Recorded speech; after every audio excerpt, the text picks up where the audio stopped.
Le regard est tellement intense avec l'être qu'on aime. C'est un peu comme si on voit à l'intérieur de la personne et tout l'amour passe dans le regard. Je m'appelle Luc Morris, président exécutif et fondateur des résidences du groupe Morris. Bienvenue au balado « Dans quelques années », où on laisse la parole aux personnes plus âgées. Accompagné d'un expert, je désire échanger sur divers sujets qui concernent la réalité des personnes plus âgées. Ah, l'amour, ce grand moteur de nos existences. Mais que devient-il quand les années passent, quand les enfants ont quitté le nid, que les priorités changent, que parfois les repères aussi évoluent? Aujourd'hui, j'en discute avec mes deux invités. Madame Diane Bellefeuille, infirmière de profession, en couple depuis 61 ans, et Madame Carmen Lemelin, psychologue, enseignante et chercheuse au Centre collégial d'expertise en gérontologie du Cégep de Drummondville. Bonjour à vous deux. Merci d'être avec nous aujourd'hui. Ça nous fait plaisir. Je commencerai avec Diane. Le sujet aujourd'hui, c'est pas mal universel, mais c'est aussi très personnel. Acceptez-vous de nous partager un petit peu de votre histoire de vie? Ça me fait un grand plaisir de vous parler de l'amour que je vis depuis bientôt 61 ans avec mon beau Robert, que j'ai rencontré un vendredi soir, le 5 juin, en 1964. Et en fait, c'était une bonne semaine pour Robert. Je dis ça parce qu'il m'a rencontré, de un. Et l'autre événement important qui s'est passé cette semaine-là, c'est qu'il a commencé son travail parce qu'il avait terminé ses études universitaires, puis il a commencé son travail. Donc, on s'est rencontrés ce vendredi soir-là. Et je pense que c'est comme un coup de foudre. Pour moi, ce que j'ai ressenti, pas nécessairement immédiatement ce soir-là, mais avec les semaines, avec les rencontres, parce que on voulait toujours se voir, on voulait toujours être ensemble. On avait des activités qui étaient intéressantes. L'amour, pour moi, à ce moment-là, c'était quelque chose d'envahissant, c'était quelque chose d'immense, de très intense que je vivais envers Robert. Je ressentais également que lui aussi avait ces mêmes sentiments envers moi. Nous étions les deux tout à fait heureux de partager du temps ensemble. Évidemment, quand on y pense, durant ces années-là, dans les années 60, c'était très différent d'aujourd'hui. On pourrait quasiment dire que c'était de l'ancien temps. Et on avait une certaine façon de s'exprimer en amour, mais il y avait aussi des restrictions. Sur le plan sensuel, sur le plan physique, il y avait des interdictions au niveau de la religion, au niveau des parents, même si à ce moment-là, moi j'avais 20 ans, Robert en avait 22, mais nous étions d'une lignée assez catholique et on devait se respecter un l'autre et attendre au mariage. Ce qui n'est pas difficile quand on a 20 et 22 ans et qu'on a des hormones au summum. Donc, notre plan, parce que moi je faisais mon cours d'infirmière, notre plan, c'était de faire les économies du côté sensuel et de faire des économies du côté monétaire, s'acheter des meubles pour meubler un appartement au plus vite et de se marier. Ce qu'on a fait en avril 1966. Ça devait être un bon gars parce que mon père s'appelait Robert aussi. Alors, c'est sûr que vous étiez chanceuse. C'est un excellent gars. Pour ça, je l'ai gardé tout ce temps-là. Carmen, on se doute bien que l'amour ne peut rester inchangé avec le temps, avec les défis vécus dans un couple. Comment l'attachement amoureux peut évoluer au fil du temps, selon vous? Mais en fait, Diane en parle très bien. Elle m'a mis une table superbe parce qu'elle m'a parlé d'amour et d'attachement à la fois.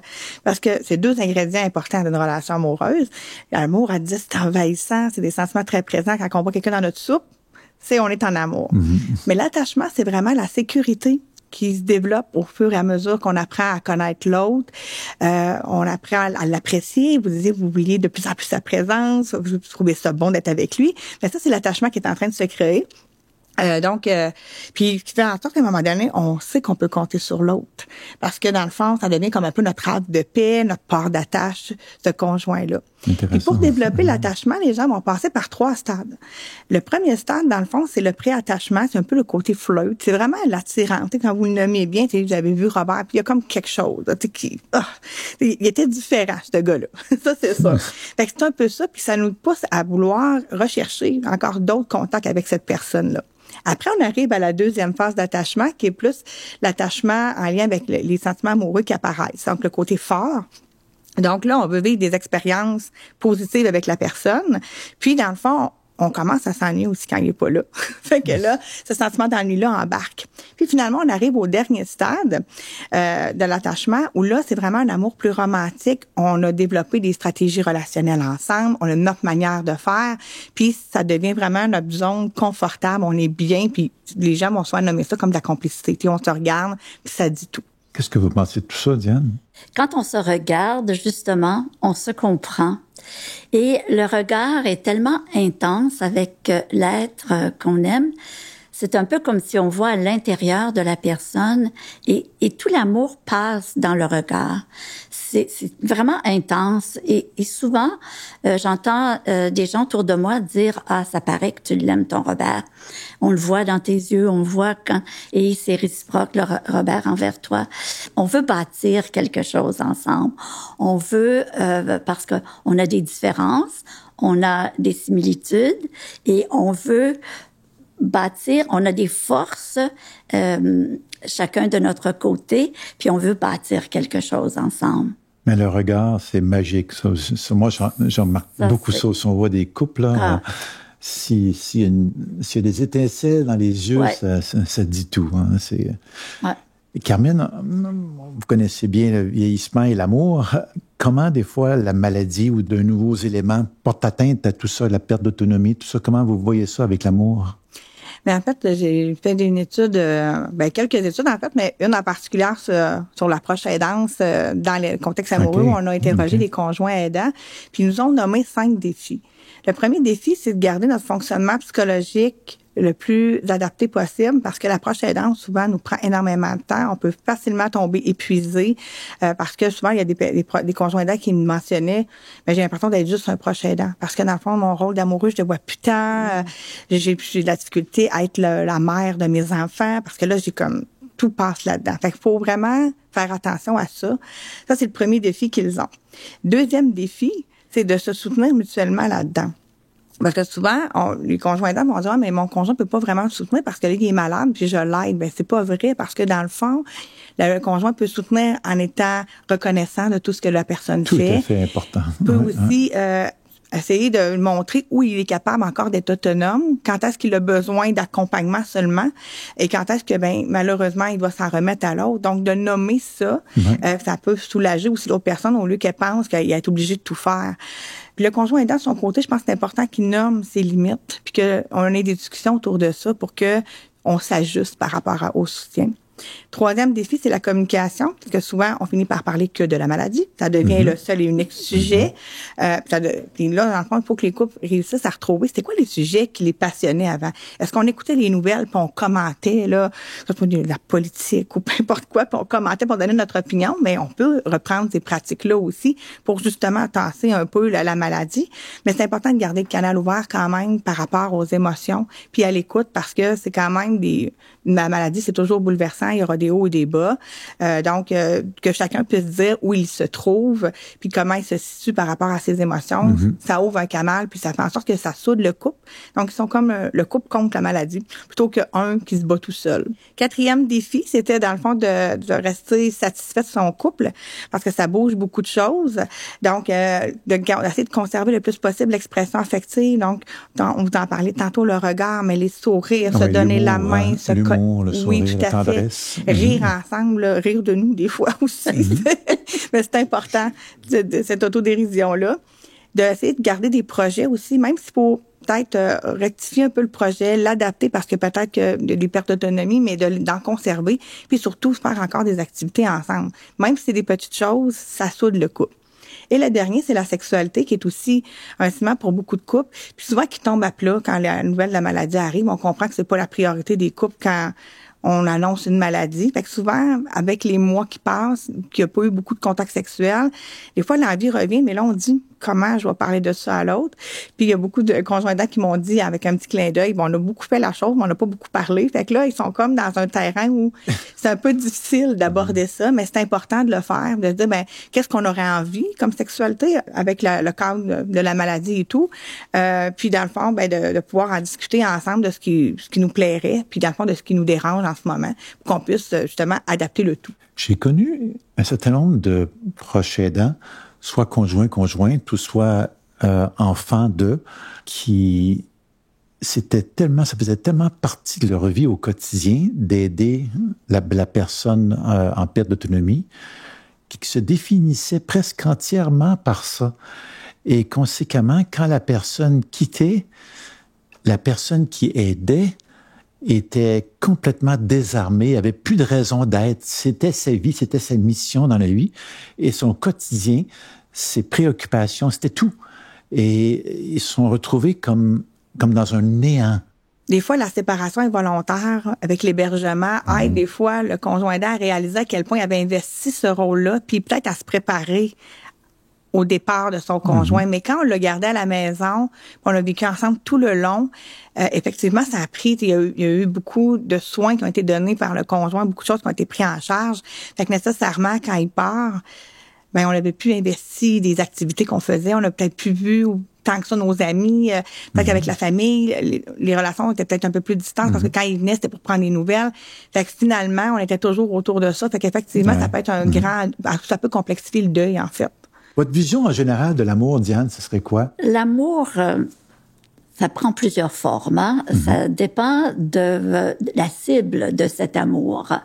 Parce que on a l'amour de notre conjoint, l'amour de nos parents, l'amour de nos enfants. C'est différent. Il y a toujours cet attachement, il y a ce besoin de rendre l'autre personne heureuse, que ce soit au niveau de la famille. C'est l'amour on veut que l'autre soit bien, on veut faire du bien à l'autre, on veut partager des choses avec l'autre. C'est grand l'amour. Moi, j'ai vécu entourée d'amour toute ma vie. Chez moi, dans ma famille, chez les Bellefeuille, mes parents, Roméo et Aurore, ils ont 2 noms assez célèbres quand même, étaient remplis d'amour. Ils ont eu 7 enfants. J'avais 4 frères et 2 sœurs. Et tout le monde, les frères et les sœurs, quand ils se sont mariés, tout le monde aimait. Alors, pour moi, j'avais une prépondérance à l'amour. Ça venait automatiquement. Donc, j'aime ma vie. En général, je suis une personne aimante. Sans amour, je pense qu'il n'y a pas de vie. Bien, en fait, effectivement, l'amour, ça peut prendre différentes formes. Puis c'est sûr que l'amour du couple prend beaucoup de place. Puis dans le fond, les études nous ont prouvé que, un peu dans le sens de ce que vous disiez, c'est que les gens qui sont en couple ont tendance à être plus heureux, à être moins malades, puis à vivre plus longtemps. Les études nous l'ont montré. Fait que, c'est sûr que c'est normal que ça prenne une grande place, même dans la vie des personnes aînées. Mais je pense pas que même le meilleur conjoint du monde pourrait combler tous les besoins affectifs et sociaux de quelqu'un. Fait que c'est normal qu'on veuille côtoyer nos enfants, partager du temps avec eux, échanger, les aider, ils nous aident, etc. Les petits-enfants, souvent, écouter des pépites d'or qui arrivent dans la vie de ben des grands-parents. Donc, ils sont heureux de les investir, de passer du temps, de jouer avec eux, de leur apprendre des choses. Puis, bien, il y a aussi les amis, le voisinage, d'anciens collègues qu'on veut conserver aussi dans nos vies. Fait que tous ces gens-là contribuent à faire en sorte qu'on est nourri au niveau affectif. Puis, ça fait en sorte que aussi on se prémunit comme personne aînée contre l'isolement, la solitude puis les problèmes psychologiques en ayant un bon réseau. Puis dans le fond, ben il y a des gens par contre qui peuvent choisir de ne pas investir le côté conjugal pour toutes sortes de raisons. Puis si on fait un lien avec l'attachement, c'est qu'on sait qu'il y a certains styles d'attachement, entre autres, qui ont qui ont souvent connu des blessures, qui ont été abandonnés ou ça a été une histoire vraiment compliquée, puis finalement veulent pas se réinvestir. Puis il y en a d'autres qui semblent... J'ai pas le goût de recommencer. Hein? J'ai pas le goût de recommencer. On entend ça souvent en résidence. Exact. Puis il y a un style d'attachement, entre autres, où les gens sont un petit peu plus indépendants. Fait que eux, des histoires passagères, de passer une soirée avec quelqu'un, mais sans qu'il y ait de lendemain, ça peut être correct pour eux. Donc, ça va être plus un ami, puis peut-être un ami plus à l'occasion, peut-être, puis ça va être correct. Puis il y a des gens qui vont choisir aussi d'autres types de façon d'être en couple. C'est-à-dire qu'ils vont choisir de, oui, fréquenter quelqu'un, de se promettre l'exclusivité, mais tu restes chez toi et je reste chez moi.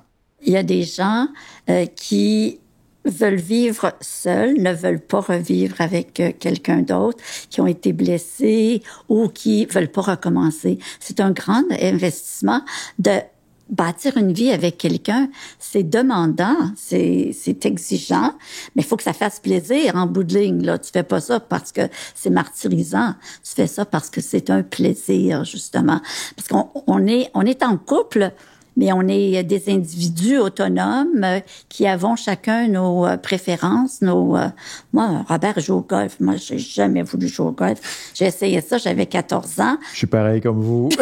Puis j'ai dit, non, papa, c'est pas pour moi, ça non, pas du tout. Puis Robert, justement, il va aller au golf, mais on va aller jouer au tennis ensemble, par exemple. Alors, il y a des choses qu'il faut qu'on continue de faire indépendamment de l'autre, parce que ça nous plaît.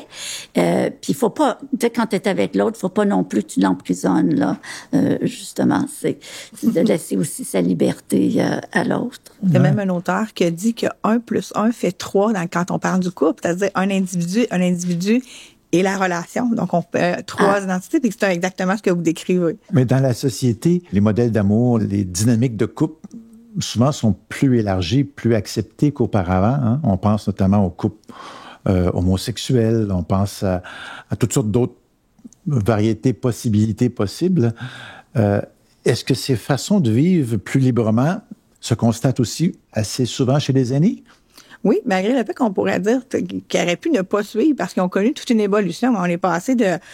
qu'il fallait pas faire ça, parce qu'on allait aller, c'est le diable. La religion nous prédisait le pire s'il osait être homosexuel. Puis, il n'y a pas juste la religion. Il n'y a pas si longtemps, le DSM, qui est le manuel où on consigne tous les critères diagnostiques, consignait l'homosexualité comme un trouble de santé mentale. Et ça, on remonte pas à 200 ans, là.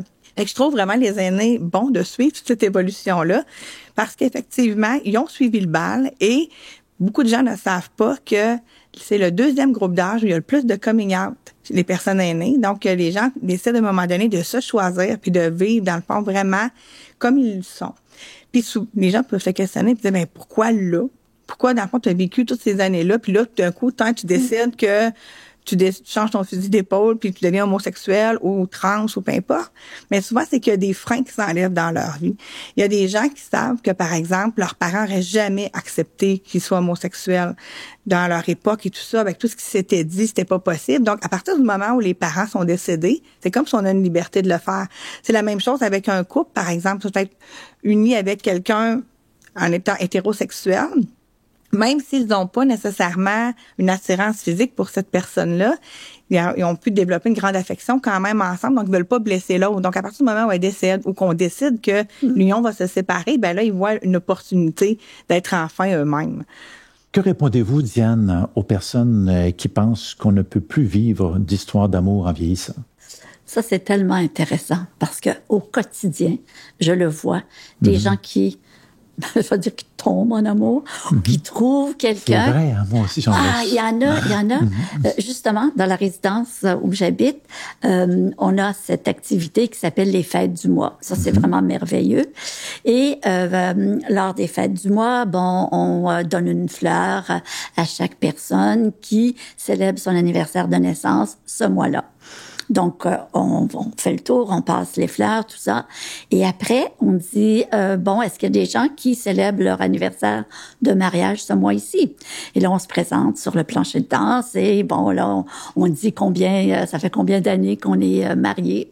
Et à un moment donné, on a demandé, et qui sont les nouveaux couples ici quels couples se sont formés ici, à notre résidence? Et c'était vraiment intéressant. Moi, j'en connaissais plusieurs, mais j'en ai connu d'autres. Je peux pas vous dire combien, mais il y en avait au moins de 10 à 15. Alors, c'est quelque chose. Ouais. Et des gens qui sont arrivés là, il y a 5 ans, que leur conjoint, leur conjointe vivait encore, et qui est décédé depuis, et qui a trouvé quelqu'un d'autre. Donc, moi, je dis que l'amour n'a pas d'âge. Le couple n'a pas d'âge. Qu'est-ce que vous diriez qui est l'élément le plus important pour entretenir le sentiment amoureux aussi longtemps? De s'aimer, d'avoir de l'estime un pour l'autre, d'avoir de l'estime personnelle, d'avoir le goût de construire des choses ensemble, de bâtir des choses ensemble, de se regarder et se dire « Hey, on a une autre belle journée à passer ensemble », de partager nos différends, de se parler quand ça va mal. On se parle quand ça va bien, mais on se parle quand ça va mal. Mon père et ma mère, comme vous, étaient très, très, très près un de l'autre, très physique aussi, très chaleureux. Et mon père disait tout le temps, faut jamais, jamais se coucher fâché. Ça, c'est vrai. Pour lui, c'était bien important. Quand je vous écoute, j'ai l'impression que le couple est devenu un tremplin pour l'épanouissement de 2 personnes en plus d'une relation, puis d'avoir construit une famille à travers tout ça. Fait que je pense que c'est vraiment, c'est beau de vous entendre parce que c'est comme si chacun a pu s'épanouir à travers cette relation-là. Des projets à 83 ans, c'est possible, oui? Quand on parle d'un projet, c'est pas besoin nécessairement de réinventer la planète. Ça peut être juste de dire, moi, j'aurais le goût d'amener mes petits-enfants, par exemple, au zoo, et on planifie cette journée-là, on va les prendre, puis là, on regarde. Et ça peut être un projet extraordinaire. Fait que ça peut être des petites choses comme ça, mais qui fait en sorte que, comme couple, grand-papa et grand-maman vont chercher les enfants, on est dans l'anticipation, on planifie ça. Quand on vit la journée, c'est aussi extraordinaire, puis on se crée de merveilleux souvenirs. T'en rappelles-tu quand on a amené les enfants au zoo, ou nos petits-enfants au zoo? Fait que c'est ce qui fait, en fait, qui est extraordinaire. Parce qu'un projet, ce qui est le fun, c'est on anticipe avant, on le vit maintenant, puis après ça, ça demeure un souvenir impérissable. Fait que on peut en parler longtemps de ce projet-là. Avez-vous des réflexions sur l'amour, sur ce dont on parle, à ajouter que vous souhaiteriez partager? Mais dans le fond, dans je dirais les conseils d'experts, mettons, psychologues que je vois, là, je vous dirais que si de pas mettre de côté l'expression affective, de pas avoir peur de s'embrasser, de donner la main, ça, souvent, c'est la première chose qui disparaît quand un couple va pas bien. D'essayer de maintenir ça, garder des projets, parce qu'un couple qui a des projets est vivant. Je pense que c'est les 2 choses qui fait le ciment du couple. Moi, je souhaiterais que tout le monde tombe en amour et qu'ils vivent un très bel amour et qu'ils soient très heureux, parce que une vie sans amour, ça doit être plate, ça doit pas être très intéressant. Mais c'est beau de voir que certaines personnes, finalement, tombent en amour à un âge avancé. Hein? Ça fait chaud au cœur de voir ça. Il n'est jamais trop tard pour trouver l'amour. Diane, Carmen, je peux juste vous remercier au nom de tous les auditeurs d'avoir eu l'audace, le courage de venir ici et de partager ce que vous ressentez sur un sujet aussi important que c'est ce qui nous anime à bien des égards, ce qui nous soutient aussi à bien des égards. Alors, merci de votre présence. Ça fait un plaisir. Oui, merci de l'invitation, en effet. Ouais. Merci. Laissez-moi vous partager une anecdote sur le sujet aujourd'hui, l'amour. Il y a une dizaine d'années au groupe Maurice, on a demandé à tous nos résidents dans les différentes résidences de nous partager un des moments les plus agréables, les plus heureux de leur vie. Et à ma grande surprise, le sujet qui revenait à tous les moments, c'était l'amour de leurs enfants. Les gens ne parlaient que de ça quand c'était le moment. On voyait des étincelles dans les yeux des résidents quand ils parlaient de leurs enfants. C'est à ce moment que j'ai réalisé qu'il y avait peut-être un lien important entre l'amour et la solitude. Ça devenait très, très important de cultiver l'amour sous toutes ses formes. L'amour avec des amitiés, l'amour avec des passions, une raison de vivre et d'être excité de vivre. Alors, le message aujourd'hui, c'est que je vous souhaite cet amour sous toutes ses formes.